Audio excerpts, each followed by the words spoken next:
Welcome students, আমি Aditi madam. আজ কলকাতা ইউনিভার্সিটির হিস্ট্রি অনার্সের CC4 গ্রুপ বি এর উপরে 60টি প্রশ্ন উত্তর সহ তোমাদের আলোচনা করে দেব। কোয়েশ্চেন নাম্বার 1, রোমান সাম্রাজ্যের ইতিহাসে 476 খ্রিস্টাব্দের তাৎপর্য কী? উত্তর, পশ্চিম রোমান সাম্রাজ্যের পতন ঘটে 476 খ্রিস্টাব্দে। এর সঙ্গেই মনে করা হয় মধ্যযুগের সূচনা হয় প্রাচীন যুগের পরিসমাপ্তি দ্বারা। কোয়েশ্চেন 2, রোমান সাম্রাজ্যের পতনের যে কোনো একটি গুরুত্বপূর্ণ কারণ উল্লেখ করো। বর্বর উপজাতিদের আক্রমণ, অর্থনৈতিক সংকট, সাম্রাজ্যের বিশালতা, সিনেট ও সম্রাটের দ্বন্দ্ব। যে কোনো একটি কারণ তোমরা জাস্ট উল্লেখ করতে বলা হয়েছে, ব্যাখ্যা করতে এখানে বলা হয়নি, যেহেতু 1 মার্কের কোয়েশ্চেন তোমরা লিখে দিতে পারো। কোয়েশ্চেন 3, রোমান ইতিহাসের উপর রচিত এডওয়ার্ড গিবনের রচিত একটি গ্রন্থের নাম লেখো। উত্তর, the history of the decline and fall of the Roman empire. 1776 খ্রিস্টাব্দে এই গ্রন্থটি রচিত হয়। কোয়েশ্চেন 4, ক্যারোলিঞ্জিও রেনেসাঁর প্রধান পৃষ্ঠপোষক কে? উত্তর, সম্রাট শার্লামেন। কোয়েশ্চেন 5, ক্যারোলিঞ্জিও নবজাগরণের একজন পণ্ডিতের নাম লেখো। উত্তর, পিটার, পলিনাস, আলকুইন, পল দ্য ডেকান। যে কোনো একজন পণ্ডিতের নাম তোমরা লিখে দিতে পারো। কোয়েশ্চেন 6, রজার বেকন কে ছিলেন? রজার বেকন ইংল্যান্ডের দার্শনিক, লেখক, বৈজ্ঞানিক সবই বলতে পারো। তার লেখা ওপাস মাজুস গ্রন্থটি বিশেষ করে বৈজ্ঞানিক আবিষ্কার এবং অন্যান্য সামাজিক বিষয়ের ব্যাখ্যা সম্পর্কিত একটি অদ্ভুত প্রামাণ্য বই। কোয়েশ্চেন 7, দ্বাদশ শতাব্দীর নবজাগরণের যে কোনো একজন পণ্ডিতের নাম লেখো। উত্তর, পিটার অ্যাবেলার, টমাস অ্যাকুইনাস, ম্যাগনাস। যে কোনো একজনের নাম তোমরা লিখে দেবে।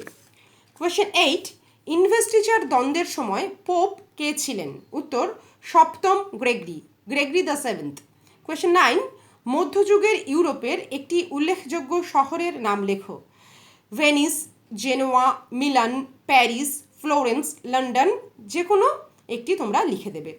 কোয়েশ্চেন 10, মধ্যযুগের ইউরোপের একটি গুরুত্বপূর্ণ মঠ সম্প্রদায়ের নাম উল্লেখ করো। বেনেডিকটাইন, কার্থুসিয়ান, ক্লুনিয়ক, সিস্টারসিয়ান। এইরকম তোমরা যে কোনো একটি সম্প্রদায়ের নাম লিখে দিতে পারো। কোয়েশ্চেন 11, মধ্যযুগের ইংল্যান্ডের একটি বিখ্যাত বিশ্ববিদ্যালয়ের নাম লেখো। উত্তর, অক্সফোর্ড। কোয়েশ্চেন 12, করভি, টাইথ, টেইল এগুলি কি ছিল?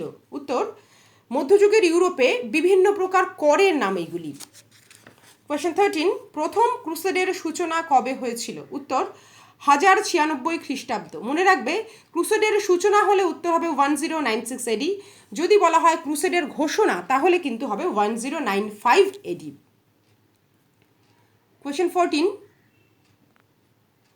গথিক স্থাপত্য রীতির একটি নিদর্শন উল্লেখ করো। উত্তর, লিওর গির্জা, স্পেন, ফ্রান্সের নতরদাম গির্জা। এগুলি গথিক স্থাপত্য রীতির উদাহরণ। আরও অনেক উদাহরণ রয়েছে, বিখ্যাত দুটির নাম আমি এখানে লিখেছি, তোমরা যে কোনো একটি লিখতে পারো। কোয়েশ্চেন 15, হেনরি পিরেন রচিত একটি গ্রন্থের নাম লেখো। হেনরি পিরেনের যে দুটি বই ঐতিহাসিক মহলে সাড়া ফেলে দিয়েছে সেই দুটি হলো মুহাম্মদ অ্যান্ড শার্লামেন, অপরটি হলো medieval cities, their origins and the revival of trade. তোমরা যে কোনো একটি গ্রন্থের নাম লিখে দেবে। কোয়েশ্চেন 16, 410 খ্রিস্টাব্দে কোন উপজাতীয় রাজার হাতে রোমের পরাজয় ঘটে? উত্তর, ভিসিগথ রাজা অ্যালারিক। কোয়েশ্চেন 17, রোমুলাস অগাস্টুলাস কার কাছে চূড়ান্তভাবে পরাজিত হন? জার্মান নেতা ওডোয়েকার বা ওডেসার। দেখো, বিদেশি নাম বাংলা বানানে নানা রকমভাবে লেখা হতে পারে। এই দুটি বানান দেখা যায় বেশিরভাগ বইতে। তোমরা দুটি বানান লিখলে যে কোনো একটি লিখবে, সেটাই তোমাদের সঠিক হবে। কোয়েশ্চেন 18, কে রোমান সাম্রাজ্যকে পূর্ব ও পশ্চিম এই দুই অংশে ভাগ করেন? উত্তর, সম্রাট ডায়োক্লেশিয়ান। কোয়েশ্চেন 19, রোমান সাম্রাজ্য আক্রমণকারী দুটি উপজাতির নাম লেখো। ভিসিগথ, অস্ট্রোগথ, ভ্যান্ডাল, লম্বার্ড, ফ্র্যাঙ্ক, স্যাকশন। যে কোনো দুটির নাম তোমরা লিখে দেবে। কোয়েশ্চেন 20, রোমান সাম্রাজ্যের পতনের যে কোনো দুটি তত্ত্ব উল্লেখ করো। সাধারণত 4টি মূল তত্ত্ব রয়েছে, এছাড়াও আরও অনেকগুলি তত্ত্ব পরবর্তীকালে ঐতিহাসিকেরা আলোচনা করে থাকেন। মূল 4টি তত্ত্ব আমি এখানে বলে দিচ্ছি, তোমরা যে কোনো দুটি লিখতে পারো। অবক্ষয়ের সাধারণ তত্ত্ব, আকস্মিক ঘটনাজনিত বিপর্যয়, মহাবিপর্যয়জনিত পতন এবং রূপান্তরজনিত অবক্ষয়। কোয়েশ্চেন 21, রোমান সাম্রাজ্যের পতনের উপর লেখা আর্থার ফেরিলের গ্রন্থটির নাম লেখো। উত্তর, the fall of the Roman empire, the military explanation. Question 22, ত্রুটিপূর্ণ অর্থনৈতিক পরিকল্পনাকে রোমান সাম্রাজ্যের পতনের কারণ মনে করেন এমন একজন ঐতিহাসিকের নাম লেখো। উত্তর, মাইকেল রোস্তফজেফ এবং Ludwig von Mises. Question 23, Roman সাম্রাজ্যের পতনে সীসা বিষাক্তকরণ তত্ত্বটি কার? উত্তর, সিবুরি কলাম গিলফিলান, জেরোম নোরিয়াগু। প্রথম সিবুরি কলাম গিলফিলান তিনি বিষয়টিকে উত্থাপন করেছিলেন। পরবর্তীকালে জেরোম নোরিয়াগু বৈজ্ঞানিক পরীক্ষা নিরীক্ষার মাধ্যমে সেটিকে প্রতিষ্ঠিত করার চেষ্টা করেছেন। এই তত্ত্ব অনুযায়ী দীর্ঘদিন ধরে রোম সাম্রাজ্যে ব্যাপকভাবে চিনির বদলে এমন একটি সিরাপ ইউজ করা হতো যেটি সীসার পাত্রে তৈরি করা হতো বলে সীসা বিষাক্তকরণটা রোম সাম্রাজ্যে মানুষের মধ্যে ভীষণভাবে ছড়িয়ে পড়েছিল। Question 24, history of the latter Roman empire গ্রন্থটি কার লেখা? উত্তর, জে বি বিওরি। কোয়েশ্চেন 25, নাইট কাদের বলা হতো? সামন্ততান্ত্রিক ব্যবস্থায় অশ্বারোহী বিশেষ সামরিক দায়িত্বপ্রাপ্ত পদাধিকারীদের নাইট বলা হতো, যারা সামন্ত প্রভুদের নিরাপত্তা প্রদান করতেন ভূমির বিনিময়ে।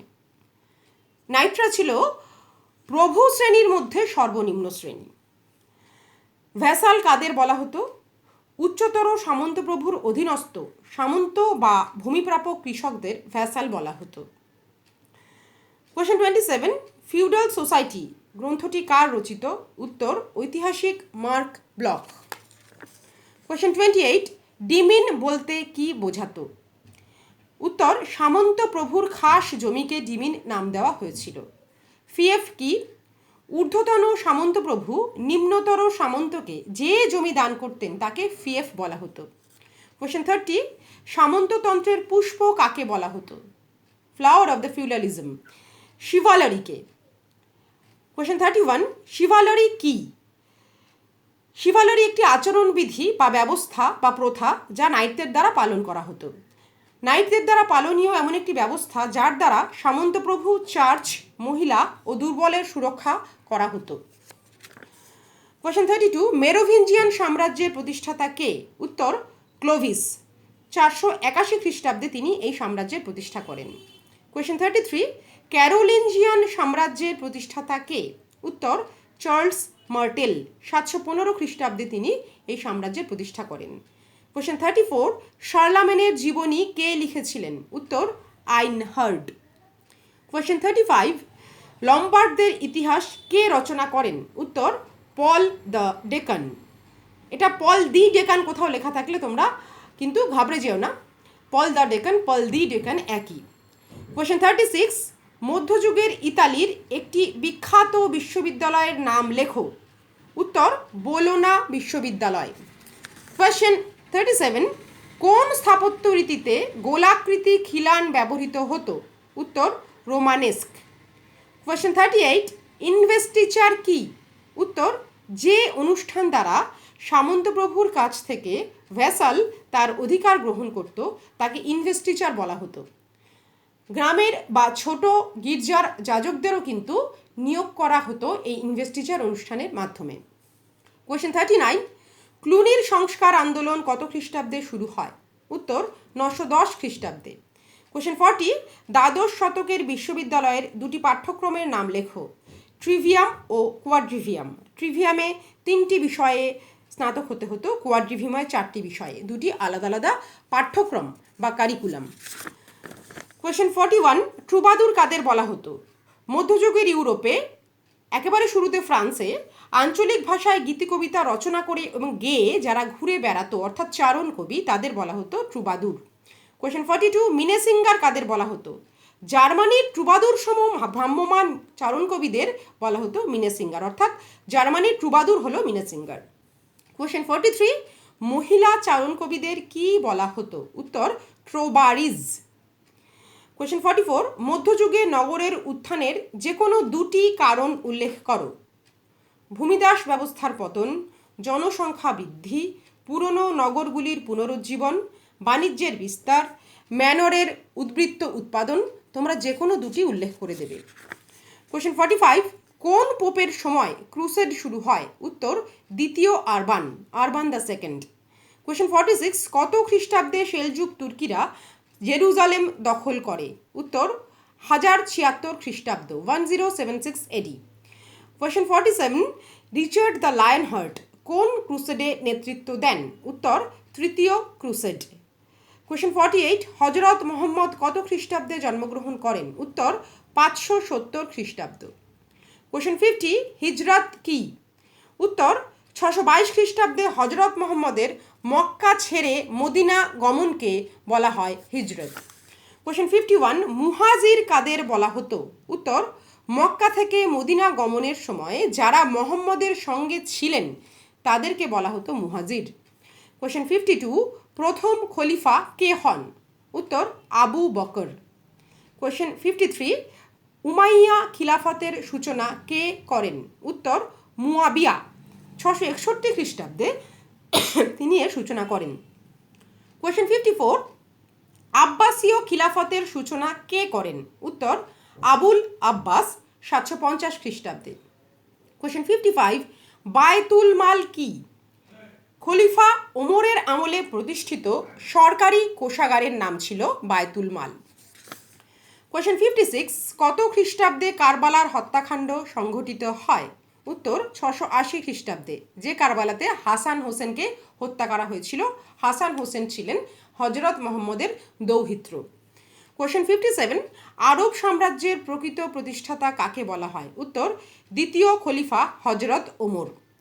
হজরত মোহাম্মদ আরব দেশকে ঐক্যবদ্ধ করেছিলেন, রাজনৈতিক শক্তির প্রতিষ্ঠা করেছিলেন ঠিকই, কিন্তু তিনি আরব সাম্রাজ্যের যে শক্তিশালী ভিত সেটাকে তিনি তৈরি করে যেতে পারেননি তার জীবদ্দশায়। সেটিকে যিনি হাতে ধরে তৈরি করেছিলেন তিনি দ্বিতীয় খলিফা হজরত ওমর। কোশ্চেন 58, বাগদাদ শহরের পত্তন কে করেন? উত্তর আল মনসুর আব্বাসীয় বংশের একজন খলিফা, তিনি 758 খ্রিস্টাব্দে বাগদাদ শহরের পত্তন করেন। কোশ্চেন 59, পশ্চিম ইউরোপের মঠগুলিতে কার নিয়মকানুন মানা হতো? উত্তর সেন্ট বেনেডিক্ট। কোশ্চেন 60, কত খ্রিস্টাব্দে ক্লুনির সংস্কার আন্দোলন শুরু হয়? 910 খ্রিস্টাব্দে। এই প্রশ্নটা আমি আগেও বলেছি, ভুল করে আমার এখানে দেওয়া হয়ে গেছে। কোশ্চেন নাম্বার 60টা আমি মুখে বলছি, তোমরা অবশ্যই শুনে শুনে লিখে নাও। পূর্ব ইউরোপের মঠগুলিতে কার নিয়মকানুন মানা হতো? উত্তর সেন্ট বেসিল। ছাত্রছাত্রীরা, আশা করি তোমরা এতে উপকৃত হবে। আজ এই পর্যন্ত, তোমাদের সাথে দেখা হবে আমার পরের ভিডিওতে। প্রত্যেকে ভালো থেকো।